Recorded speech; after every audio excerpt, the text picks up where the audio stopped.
in critical condition, and one has died.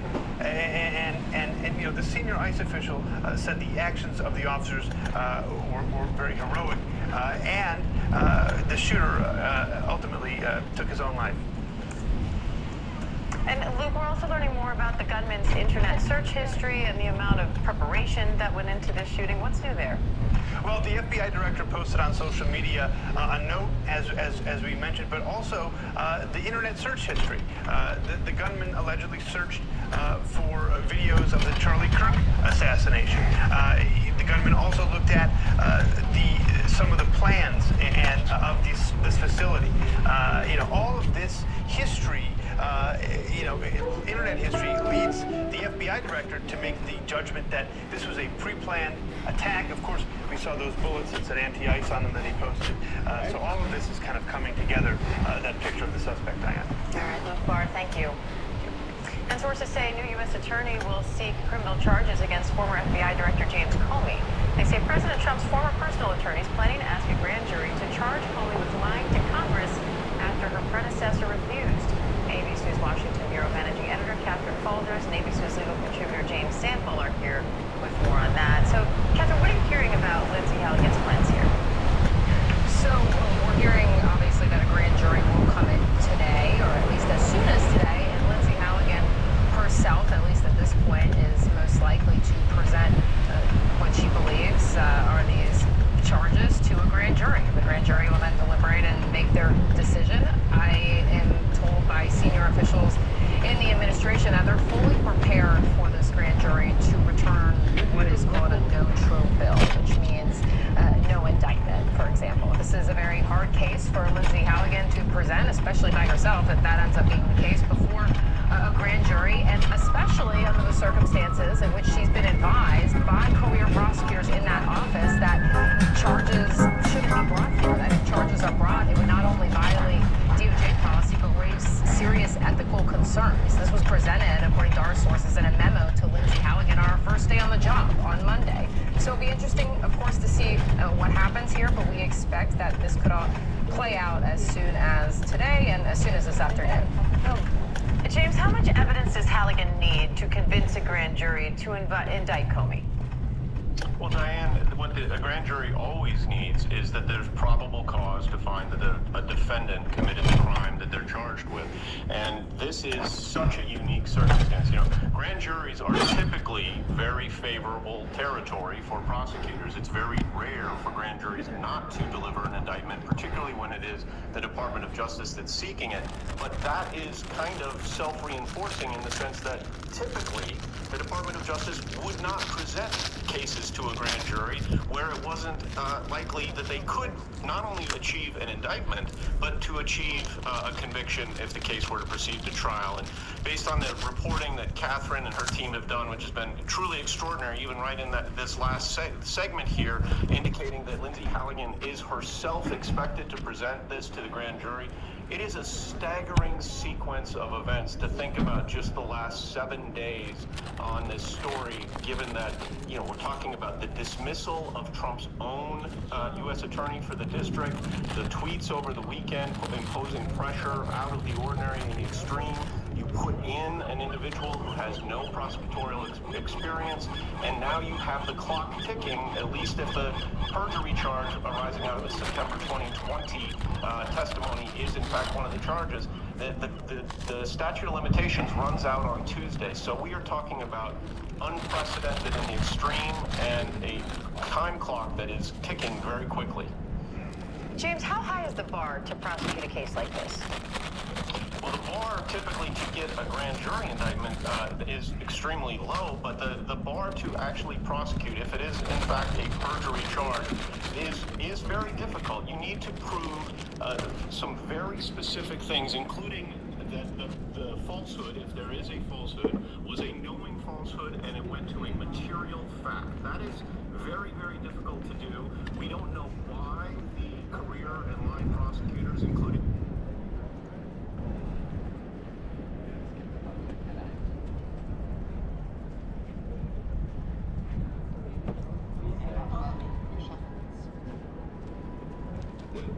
déjà vu.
Siebert declined to prosecute. There are many reasons for a so-called declination that could have been in play here, but one of the reasons is it's very difficult to prosecute these kinds of cases, and especially in a high-profile matter where they had 5 years to investigate and declined to do so. It seems the mountain is tall. All right, and Catherine, President Trump's also demanding federal prosecutors go after people like New York Attorney General Letitia James, Senator Adam Schiff, and even Trump's own former National Security Advisor, John Bolton. What are you watching for next? Yeah, well, I think there's a lot. Of course, this office that's investigating Comey was also investigating Letitia James, and this has obviously contributed to the events last week when the prosecutor that Trump put there, the head of the U.S. Attorney's Office, obviously didn't think there was a case against Tish James. Now, I do think John Bolton, the case of John Bolton is a little bit of a different category here. Obviously, Trump has taken his aim at John Bolton, but again, that was two magistrate judges signing off on that search. I do know that maybe there's some pressure to bring an indictment or bring charges, so that's another one to really keep an eye on. All right, Catherine Faulders, James Sample, thank you both. Coming up, Sean Diddy Combs is back in court, while his attorneys say his lesser convictions should be thrown out.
Sean Diddy Combs is back in court for the first time since his high-stakes trial this summer. The music mogul's attorneys are trying to get his conviction on prosecution. They say...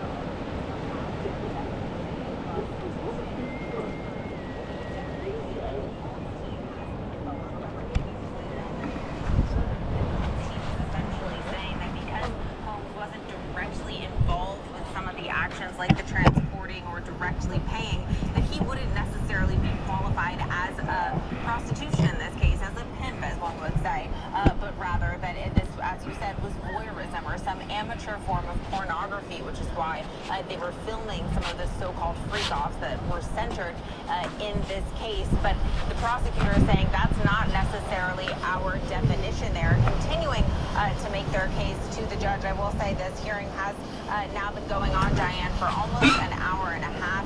I did see Sean Combs sitting there in one of the rows with his attorneys, passing some notes and watching the arguments play out. Brian, you say you think it's unlikely the judge overturns these convictions or gives Combs a new trial, but they could help him on appeal.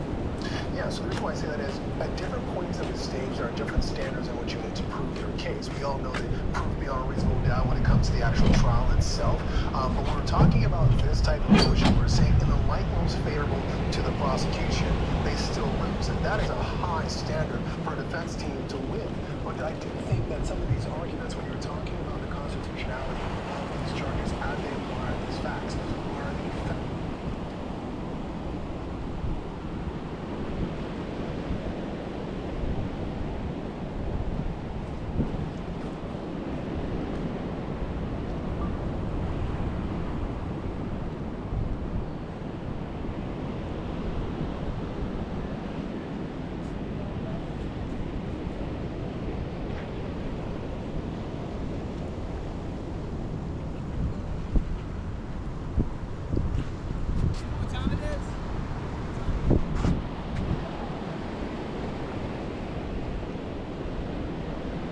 920. 920.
standard is different, there may be a strong argument there. They are making some of those arguments now. What exactly is the definition of prostitution? There is none in the federal system. Is it typically where it involves what we call a pimp, so someone who services another individual by selling off an individual for sexual favors or whatever it may be, or a John, someone who purchases that individual for that, or someone who watches what the pimp and the John does. And the defense is saying, well, someone who watches isn't a part of this transaction. It's only the people who participated in that definition may be something that is Could these arguments also help in that sentence? Oh, no, yes and no. I think overall it might be a few grains of sand that helps in terms of, well, Your Honor, we don't believe this is the definition of prostitution. That's why the sentence should be more in line with the 14 months that the defense is arguing. 5 minutes. Well, the argument that they're also trying to make that the jury was prejudiced by the other evidence that came in related to the other charges that he was acquitted of. Is that going to help in that sentence and say, hey, you shouldn't be, they're already trying to say you shouldn't get a very long sentence because you have to look at just what he was actually convicted of. So the problem is that just what he's convicted of. When it comes to sentencing, the judge has to look at everything, for good and bad. The judge has to look at the fact that he got the keys and donated $millions in HBCUs and put him up on a map and allowed for tens of or dozens of people to become recording artists. You can look at all of that, but it also can look at all the alleged harm. You can look at the casting video, even though he wasn't convicted of that. You can look at the drug distribution, even though he wasn't convicted of. The broadness of what a judge can look at in terms of sentencing is what's going to help and hurt Sean Combs at the end of the day. All right, Olivia Rubin, Brian Buckmeyer, thank you both. Coming up, big news for women's basketball. Carol Lawson's going to be the new head coach of Team USA. Coach Lawson's here live to tell us all about it in her first TV interview since the announcement.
On GMA. Welcome back to ABC News Live First. The U.S. women's national basketball team will soon have a new head coach. The Duke Blue Devils, Carol Lawson, will lead Team USA at the 2028 Los Angeles Olympics. Lawson's a former national team player, two-time Olympic gold medalist, and a decorated 13-year WNBA veteran. Now she will take the reins from Cheryl Reeve, who coached the U.S. women to an 8th straight gold medal at the 2024 Paris Olympics. And Carol Lawson is here with me in her first TV interview since that announcement. Coach Lawson, welcome and congratulations. Thank you. It's been a whirlwind of a week, but it's been a dream come true having been a part of USA basketball as a player and playing in the Olympics in Beijing in 2008. And then I was assistant coach for Cheryl Reeve in the Paris Olympics last year. And now to ascend to the top position in the federation is really, really satisfying. Where were you and what was your reaction when you got that call? I was actually in the Atlanta airport. So those of us that travel a lot, we end up in different airports across the U.S. And I was not expecting that call at that time. But I was in the airport, and I wasn't able to scream and yell, maybe like I would have. I was going to say, was it hard to contain It was definitely more muted, the celebration, because I didn't want anyone to know around me. It was hush-hush for a while. Yeah. But it was definitely a lot of excitement. You were an assistant on Brad Stevens' staff as well with the Celtics. You were only there a year, but you say you wouldn't be where you are without him. What did you mean by that? Brad Stevens gave me my first opportunity as a 5-on-5 coach. I started my coaching career in 3x3, which is a sport competed at the Olympics in FIBA, and I took the team to the gold medal in the Tokyo Olympics, but I hadn't been hired as a 5-on-5 coach yet. And he gave me that first opportunity. I remember that phone call and having the opportunity to work for one of the best, I think it's the best franchise in the NBA, and one of the best coaches in the sport. It was a really formative experience for me. I got to see it done at a high level. And so daily, as an assistant coach, I'm working underneath one of the great basketball minds in the game. And you can see his process. You can see how he executes it. And I learned a lot. I took a lot of notes and was able to grow. And the young men I coached with the Celtics in the NBA, still great relationships with them to this day. And I think I was able to see it done at a really high level and done the right way. And that definitely informs how I coach at Duke. You also, and you mentioned this, worked as an assistant coach under Cheryl Reeve as well. How do you feel trying to fill those shoes now? And what do you feel you've taken away from that experience and looking at the legacy that she carried on? 8 gold medals, now it's your mission to make it 9. Yeah, it's the U.S. women's basketball national team is the greatest dynasty in sports, team sports, not just basketball. Staggering levels of success. And having been a part of it as a player and a part of it as an assistant coach, the takeaways are that you get rep.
In pressure situations, and it's your job to come through in those. And that's what it is in those moments. The Olympics come every 4 years, and it's your job to be at your best when your best is needed. So I think just being able to sit and watch Cheryl, much like I was able to with Brad in Boston, watch and be there in the coaches' meetings, be a part of the game plans, be a part of the in-game adjustments. Those are reps that are going to be valuable for me as I take to home. You are coming in as defending champs, longtime defending champs, but the talent gap with the rest of the world between the U.S. seems to be closing. Do you feel like it's more challenging now? Are you coming into a more challenging environment? I think there's 2 things that are going to be really challenging for this next quad. The first is, which is a great thing for the United States, is I think this will be the most competitive roster to make as an American player.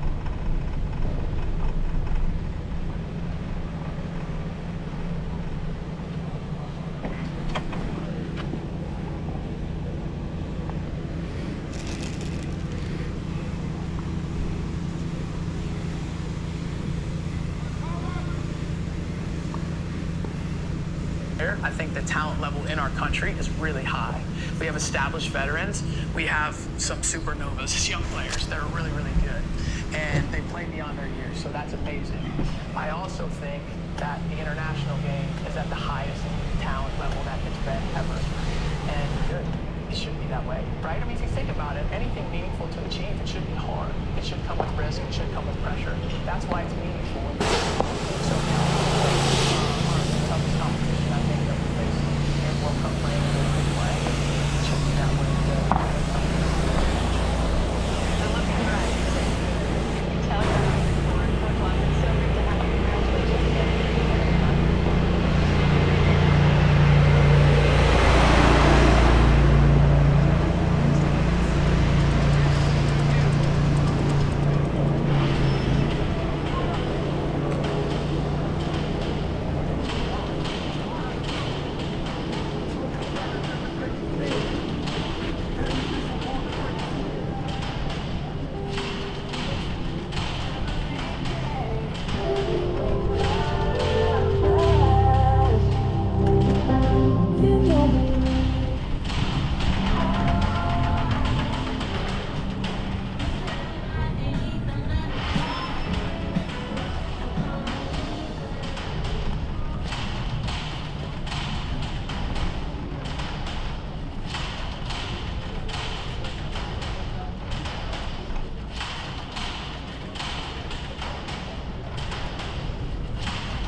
You're watching America's #1 streaming news.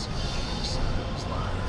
Breaking news, exclusives, live reporting across the globe. Keep streaming with ABC News Live.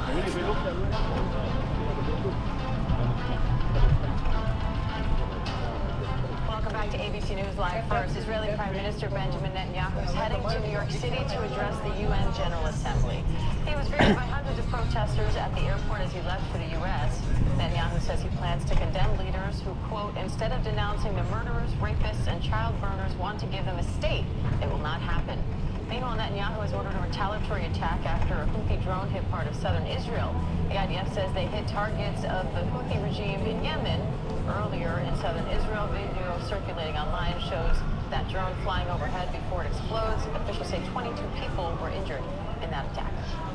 And sources tell ABC News Defense Secretary Pete Hegseth is ordering a large number of general officers and admirals for a meeting next week. It's rare for so many top military officials based both overseas and stateside to meet in one location, and the exact purpose of the meeting is unclear. Senior Pentagon reporter Louis Martinez is here for more. So, Louis, what's the precedent for a meeting like this? What more can you tell us? Well, Diane, it seems it's very unprecedented calling so many general officers and admirals from around the world to come to one location to gather for a meeting with the Secretary of Defense. Now, the Secretary of Defense routinely meets with senior officers from across the military, be it here or when he's on the road. But to gather them all in one location is pretty significant and very rare. So when we've been asking, we've been speaking with officials who are familiar with this invitation that went out earlier this week for a meeting that's going to be held next Tuesday at Quantico. That's the big Marine base south of Washington, D.C. And it's unclear to them, to these individuals, exactly what this meeting is all about. So that's leading to a lot of speculation. But in the meantime, we have nothing firm about this other than that potentially hundreds of general officers and admirals are going to be brought back to the United States. Another thing to keep in mind that we are talking about admirals who are in the field. We're talking about general officers who are in the field. And so they're going to have to leave some locations that are pretty busy right now. For example, officers in Europe, will they be the main ones coming back, or their deputies who are going to be coming in their stead? Lots of questions remain about this. But what it is noteworthy is that it is going to take place for now, according to various U.S. officials that we spoke with. All right, Senior Pentagon reporter Louis Martinez, thank you. And former French President Nicolas Sarkozy is headed to prison. A Paris court found him guilty of accepting campaign funds from the late Libyan leader Muammar Gaddafi and promising to help Gaddafi improve his public image in exchange. Now he's sentenced to 5 years in prison, and surprisingly, the court ruled he will be incarcerated even if he appeals. Sarkozy maintains his innocence and says the case was politically motivated. Let's bring in ABC's Inez Del Catara for more. Inez, this was much harsher than expected.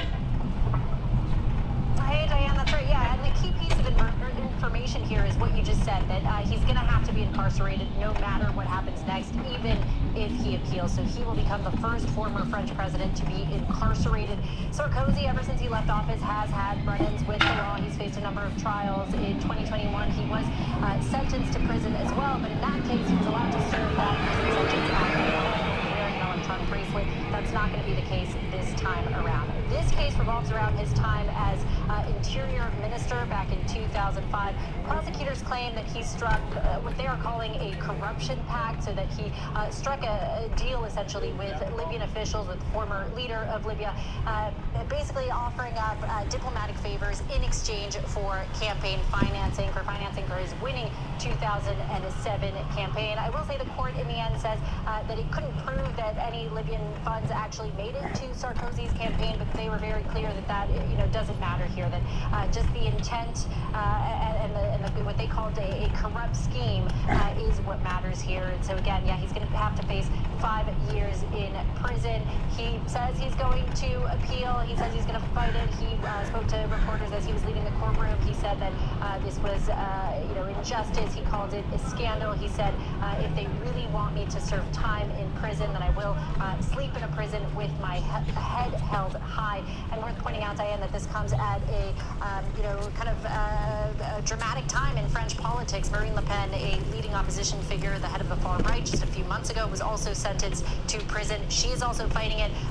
We're waiting for the decision of her appeal to come through, but it's been a very tumultuous time, and I think the justice system wanting to show that no one is above the law, Diane. All right, Inez de la Cuetara, thank you. And President Trump is expected to sign a deal today to keep TikTok operating in the U.S. The app's Chinese parent company is set to sell the video-sharing app to a group of American investors, and the deal includes a copy of TikTok's algorithm. ABC News senior White House correspondent Selena Wang has more on that story. So, Selena, what do we know about what this deal is going to